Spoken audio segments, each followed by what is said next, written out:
Okay, so next thing, let's talk a little bit about our grain, our starch, because again, what we're trying to compose is a balanced bowl, like a balanced plate, where half is veggies, a quarter is your protein, and a quarter is your starch. So one of the things that I do is generally every week I prep up some grains to be used, sometimes more than one, but this week I've just made a nice big batch of beautiful short grain brown rice.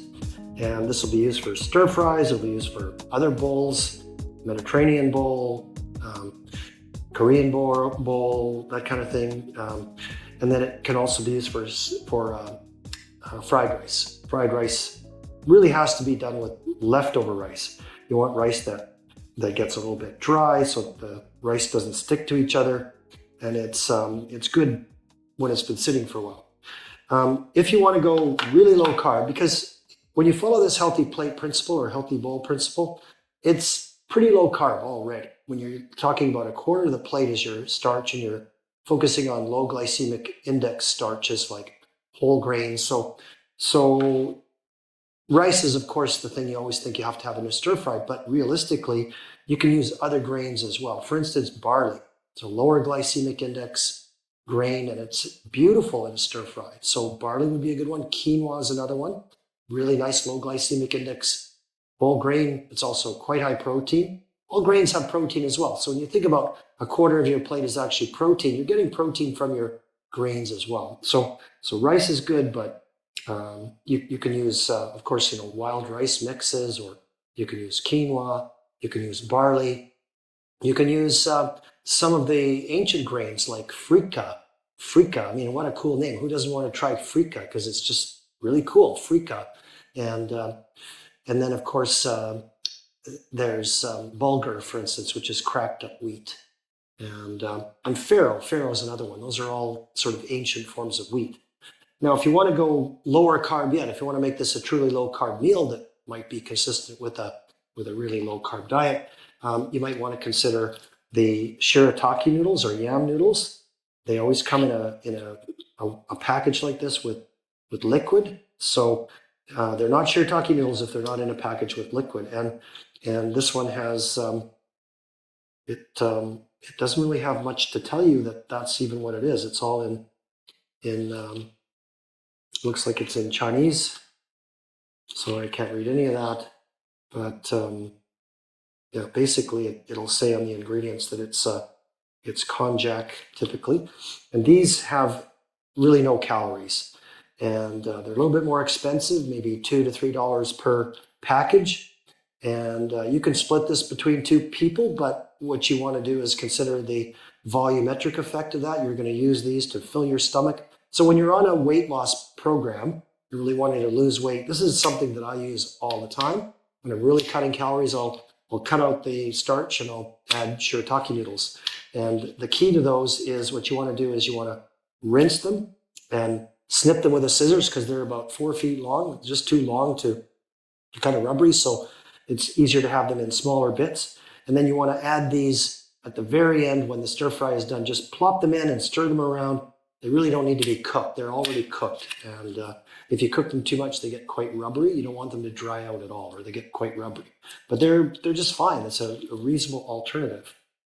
So there's your starch. The other thing is you want to have some aromatics. So I have some nice sliced garlic here. I've got some finely chopped ginger. And then I have some green onion. These are kind of like essentials for most stir fry. Garlic, ginger, green onion, you kind of can't do without them. And then this stir fry is done where things are cut up pretty fine, but there's still going to be differences in how long it takes to cook things. Here's some cauliflower, and this is the one that'll take the longest to cook. So what I might do is I might put this in the wok by itself for a while. The carrots take a little longer as well, so probably put the cauliflower and the carrots in together, put a little bit of water in there, put a lid on it, let it steam for a bit so that once the water is dried up, I can start adding the other vegetables that are a little more delicate.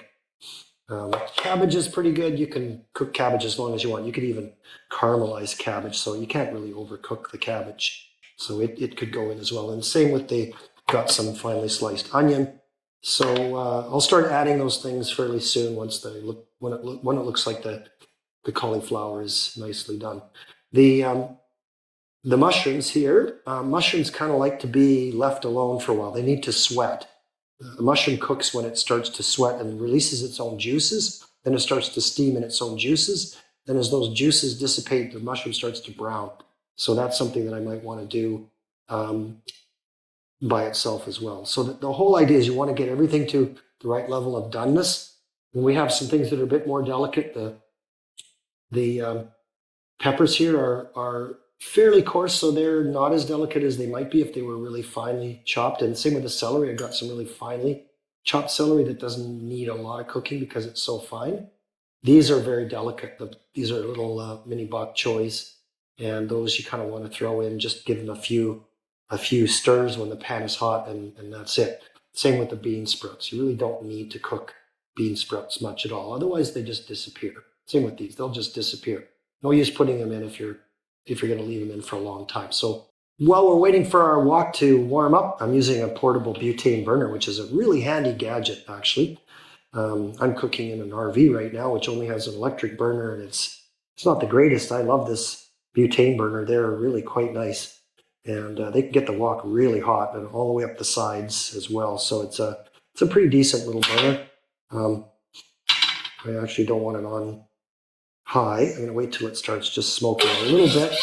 I season my wok every time before I put it away. This is a high carbon steel wok. I really prefer this or a cast iron wok over a so-called no stick pan.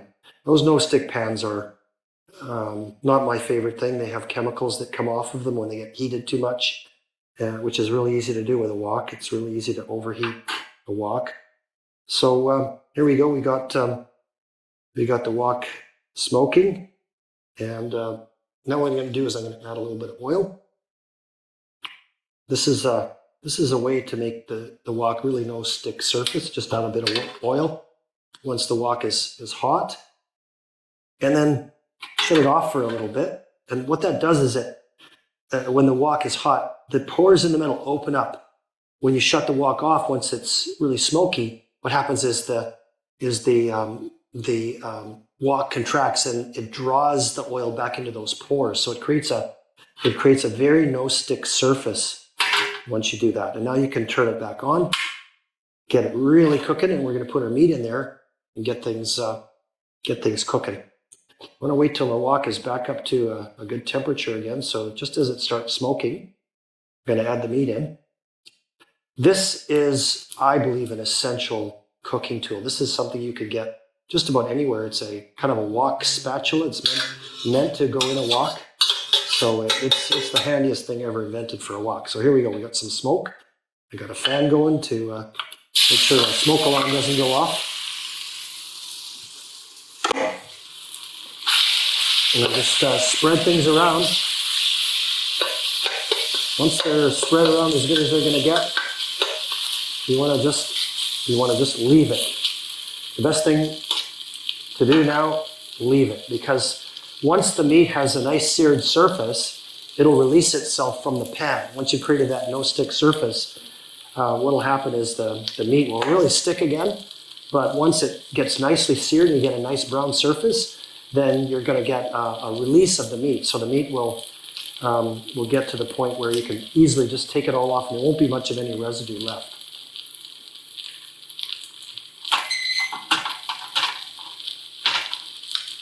And it's nice to make this nice and hot because you're going to get that so-called wok hay, that nice smokiness coming onto the food. It gives it a really nice flavor. All right, that's probably pretty good for the first round. Flip it over, yeah, nice and brown. Spread it around again, and then again just leave it be. That's probably a little warm, so I'm going to cool that off a little bit. This burner is amazingly good as far as how much heat it puts out. Just try to keep this point separating the meat so you don't have any raw bits that are not being exposed to the heat. The secret to this is to is to just keep an eye on the meat, especially with chicken. You don't want to ever have raw chicken, of course. You want to keep an eye on it. When you see the pink raw chicken, you've got to make sure that eventually you can't see any of that at all. One of the reasons why I like to have small pieces is it's a lot easier to get everything to the right level of doneness and then get it out of the pan before you've overcooked it. You don't want your meat to turn into rubber. You want it to be just beautifully tender. There you go. A little bit of smoke, so just start flipping it around. Now I'm gonna start tossing it, and you bring it up to the sides where there's a lot of heat.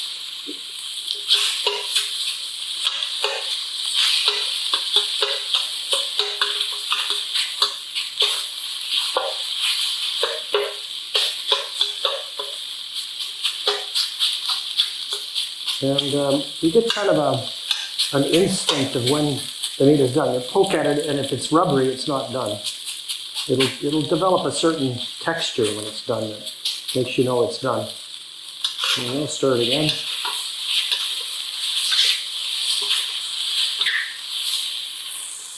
Oh, there's a little bit that fell out. Whoa!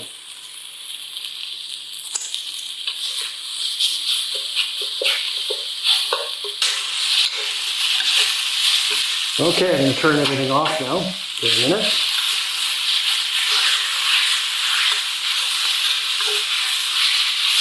There we go. We should have some wok on that meat. And one of the things is that you can always add flavor to a stir fry, but you can't take it away. So I like to make sure that the meat has got lots of flavor. And then once you put the meat back in later, the meat's going to distribute some of that extra flavor to the vegetables. So I don't tend to add a lot of extra flavor to the vegetables. I'll show you what I do here, but we're just about, I think all the rubbery bits are pretty well done. You want a tender piece of meat with some nice browning on it. There we go, that's about it. Put that in a bowl and set it aside. It'll keep cooking a little bit while it sits as it rests. But it's not overdone. So now you're going to have these beautiful, succulent, tender bits of chicken that are just coated with that flavor, and the cornstarch is kind of like a microscopic batter that creates this nice surface that really adds to the flavor. Okay, so we got our meat nicely done. I'm going to set that to the side, and now we have to survey what we got next. And what we got next is, as I said, we're going to probably steam the broccoli a little bit. Here's another little secret. I'm going to put a spoonful of chicken broth. This is, I think just about every Chinese food restaurant in the world uses this stuff, actually. You can get this at any Asian grocery in bulk. And, like maybe a couple teaspoons of that. Yeah, that's pretty good. And some water. Turn our burner back on. And the sides of the wok have some bits from the meat on there that are full of flavor, so we don't lose that flavor. In French cooking, those are called souks. You never waste those. That's part of your sauce. So we're going to make a bit of a sauce and use that for our steaming. So let's coat the side of the pan here a bit and scrape it clean. I like to make sure the wok is nice and clean, but we're not going to waste that flavor. That's going to create both a sauce and a liquid that's going to be there to help us steam our cauliflower. So I've got a lot more cauliflower than I need for just this dish. So I'm going to put in that much. There we go. Maybe one more piece. There we go. And just make sure that that's nicely coated. Put in a little bit more water, and then I'm going to put a lid on that. There we go. And just leave it on high to steam for a bit. Keep some water on hand, because when things really dry out, you can always add a little bit of water. Otherwise, you end up having to add oil, which you want to minimize the amount of oil because of the calories, of course. And even though I added some peanut oil This is high smoke point oil. At this point, if you're going to add any oil, I would tend to use olive oil, even though you might say, oh, it adds a flavor. I actually think olive oil makes everything taste better.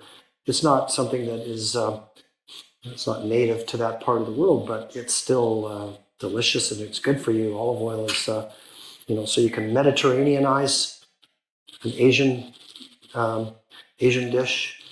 And I apologize, this is certainly not an authentic way to make a stir fry. It's just what I do. It works for me. And it's something that I think follows some of the basic principles that make sense. And maybe I'm going to cut those cauliflowers down a little bit, right down the center. They're just a little big for this dish, so I'll just use my wok spatula and see if I can do that. If that doesn't work, sometimes if you realize things are a little bit too big, just get your scissors in there and just go snip. Scissors are super handy. There we go. That's probably good.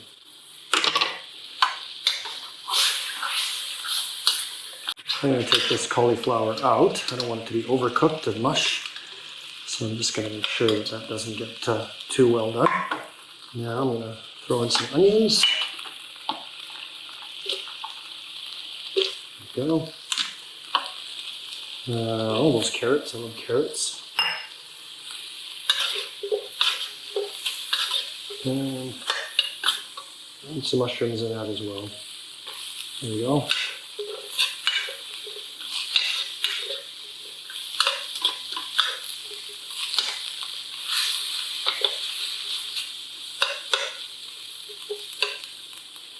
A little water on the sides.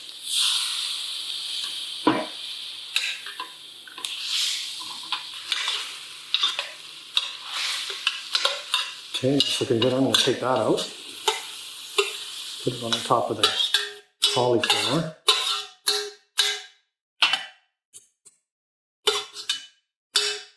Go. Now, what I'm going to do is put in a little bit of oil.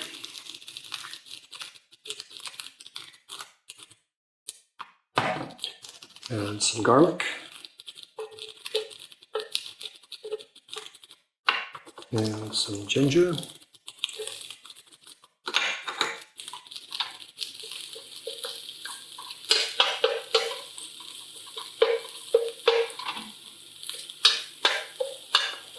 And just when you see the garlic starting to turn a little transparent, that's probably good enough. There we go. Take that out.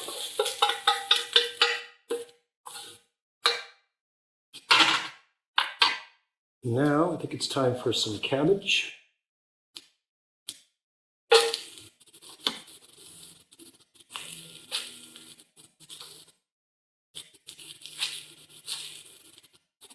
Just a little drizzle of olive oil on that.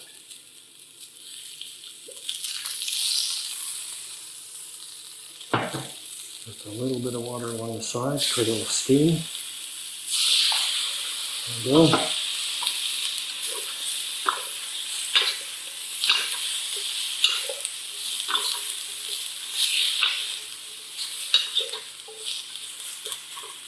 Some celery. Some peppers.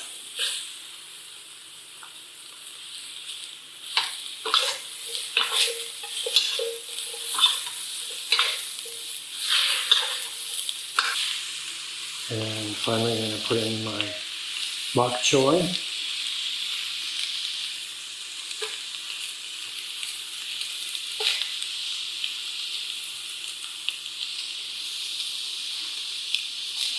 Go.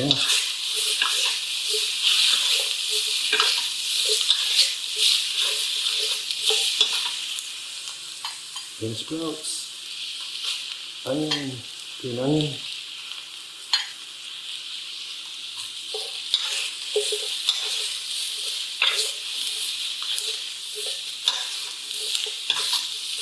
This back in.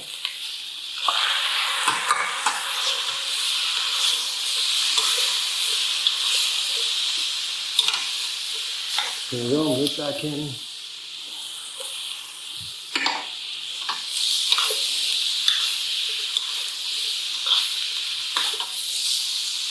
And heat off. Done. Voila. So again, we've captured a lot of the flavor from the meat that went onto the wok. We created a bit of a sauce with a little extra chicken broth, but other than that, didn't add any extra flavor. Better to add flavor later. You can always have a little bit of extra sauce on the table. But now,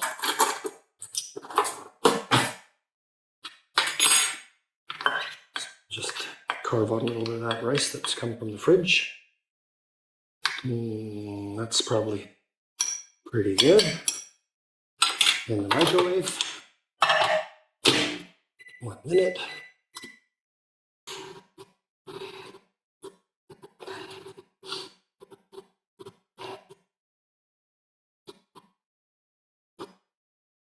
These meat, everything's cooked to a really nice level of doneness. And what's a good stir fry without some chopsticks? Here we go. Let's give it a shot. All right. Thank you, Lord, for this food. We appreciate the bounty that you provide. Whoa. Okay, that works. The nice thing doing it this way, every piece is an eating adventure. There's just enough crunch, but it's not raw, you know? It's still nice, cooked. Oh yeah.